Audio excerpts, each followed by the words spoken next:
I'm an actor, a writer, and I guess you could say like program facilitator. I like working with young people, and I've been doing this for maybe about 5 years, I think. I came from Winnipeg and I moved to Toronto to go to theatre school at Ryerson. The first play that I wrote is called Cast Iron. Well, the first play that I finished, I guess you could say. Tried to write many things before that. But this play I started to write while I was in theatre school, and I worked with my instructor there, Sheldon Rosen, and I also got the opportunity to work at Nightwood Theatre with them, and they helped me develop it and took it to production. And it was wonderful working on that play because I didn't really know how to write a play, but I knew how to be an actor, so I worked a lot on my feet and created the character that way.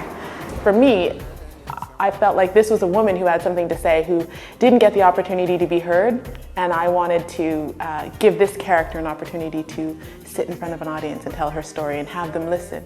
And also have them listen closely, because it's in a dialect and it's not in a voice that you will normally hear, but it's a voice that deserves to be heard. When I started to write in that voice, I realized how ingrained it was and how much I knew about it. I didn't actually think that I knew these characters as well as they did. And I'd always found that there was so much expression in the way in which they used words, and the words they used, it was like so poetic and just like rich, that I wanted to use that way of speaking to tell a story. I think for me, it's important to make sure that the stories that I perhaps didn't necessarily see on stage when I was younger, to put them on stage. I think it's part of my duty or whatever. Like that's something that I would like to rise to the challenge of. Because I think when I was growing up, I didn't really see Black people on stage, and if I did, they were singing or dancing or serving or American.